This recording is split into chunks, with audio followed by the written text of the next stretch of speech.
Praise the Lord. I greet you very good morning in the precious name of our Lord and Savior Jesus Christ. మన ప్రభువును రక్షకుడైన యేసుక్రీస్తు నామంలో మీ అందరికీ శుభాలు తెలియజేస్తున్నాను. ఎలా ఉన్నారు మీరంతా? బాగున్నారా? మీకోసం ఎల్లప్పుడూ ప్రార్థన చేస్తున్నాను. దేవుడు మనందరినీ కూడా ఒక నూతన రోజులో ప్రవేశపెట్టారు కదా, ఇదంతా కూడా దేవుని కృప. మనం దేవునికి ఎంతైనా కృతజ్ఞత స్తుతులు చెల్లించబద్దులమై ఉన్నామని.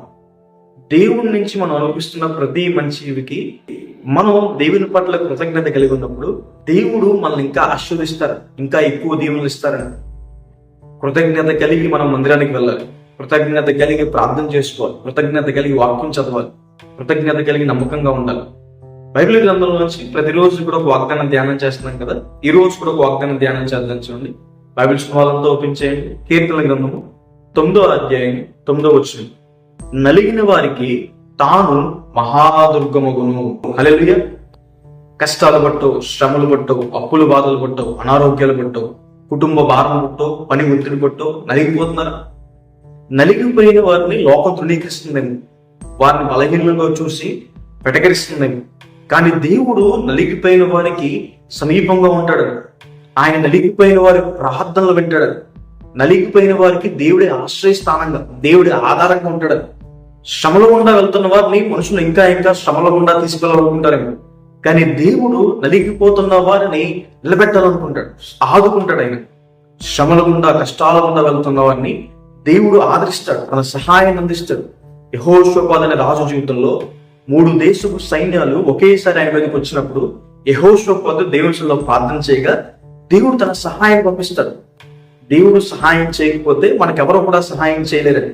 దేవుడు సహాయం చేస్తే మనం గొప్ప వాటిని సాధిస్తాం, ప్రాకారాలు దాటుతామని. అనారోగ్యాలతో బాధపడే వారిని దేవుడు స్వస్థపరుస్తారని. 12 సంవత్సరాల నుండి రక్తస్రావంతో బాధపడుతూ అనేక వైద్యుల దగ్గరికి వెళ్ళి తెప్పలు పడిన స్త్రీ ప్రభువు వస్త్రభుజంగానే విశ్వాసంతో ముట్టుకోగానే స్వస్థత పొందిందని. ఈరోజు ఒకవేళ అనారోగ్యాల ద్వారా నలిగిపోతున్నారు, దేవుని యందు విశ్వాసం ఉంచండి, ఆయన మిమ్మల్ని స్వస్థపరచగలదని. యెహోవా రాఫా అన్న మాటకు అర్థము మనల్ని స్వస్థపరిచే దేవుడని. అన్యాయం గుండా, మోసం గుండా వెళ్లే వారికి దేవుడు న్యాయం చేస్తాడని. యాకోబు జీవితంలో లాబాను 20 సంవత్సరాలు యాకోబుని మోసం చేశాడు. యాకోబు ఎంత కష్టపడ్డా లాబాను యాకోబుకి ఏమి ఇవ్వకూడదు అనుకున్నాడు, కానీ దేవుడు మాత్రం యాకోబు ఇచ్చిన వాగ్దానం నెరవేర్చి అత్యధికంగా ఆశీర్వదించాడు.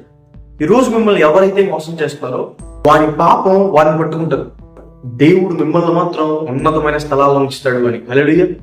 పడిపోయిన వారిని దేవుడు లేవనెత్తాడని. నీటి మీద నడుస్తూ మునిగిపోతున్న పేతురు గారు దేవునికి ప్రార్థన చేయగా, దేవుని అడగగా దేవుడు మరలా లేవనెత్తాడని. లోకం మనం పడిపోతే సంతోషిస్తుందేమో, అలాగే ఉండాలనుకుంటారేమో, కానీ దేవుడు మాత్రం మనం దేవుని ఆశ్రయిస్తే దేవుడు మన ఉన్నతమైన స్థానం నిలబెడతాడు. సిక్లగ్ అనే ప్రాంతంలో దావీదు అంతా కోల్పోతే దావీదు యెహోవాను బట్టి ధైర్యం తెచ్చుకునగా దేవుడు దావీదు గారికి 2 దయచేసాడు. ఈరోజు మీరు ఎటువంటి పరిస్థితులు నలిగిపోతున్నాం, కష్టాలు కావచ్చు, ఆపదలు అనుకోకుండా వచ్చే కావచ్చు, అనారోగ్యాలు కావచ్చు, అప్పులు బాధలు కావచ్చు, ఎవరైనా చేత నా మోసపోతూ ఉండొచ్చు, పడిపోయిన స్థితిలో ఉండొచ్చు, దేవుడు మాత్రం మీకు ఎత్తైన కోటగా ఉంటాడు. దేవుడు మాత్రం మిమ్మల్ని ఆదుకుంటాడు, దేవుడు మాత్రం మిమ్మల్ని ఆదరిస్తాడు. ఈ వాగ్దానం విశ్వసించండి. నలిగిపోయిన మీకు దేవుడు ఆసనుడై ఉన్నాడు. ఆయన మీకు ప్రార్థన వింటున్నాడు. ఆయన మీకు ఎత్తైన కోటగా ఉన్నాడు, మీకు మహాదుర్గంగా ఉన్నాడు. ప్రార్థన చేసుకున్నాడు. సర్వశక్తి మంత్ర జీవం గల దేవేశ ప్రభావ మీకు వేలాది వందనాలేసే. ఈ రోజు ఈ వాగ్దానం ద్వారా మాట్లాడినందుకు దేవా ప్రభావ మీకు వందనాలు. ప్రియులు ఎంతమంది అయితే ఈ వాగ్దానం వీక్షిస్తున్నారో వారి జీవితంలో మేలు చేయండి, మీ సహాయాన్ని సహకారం అందించండి.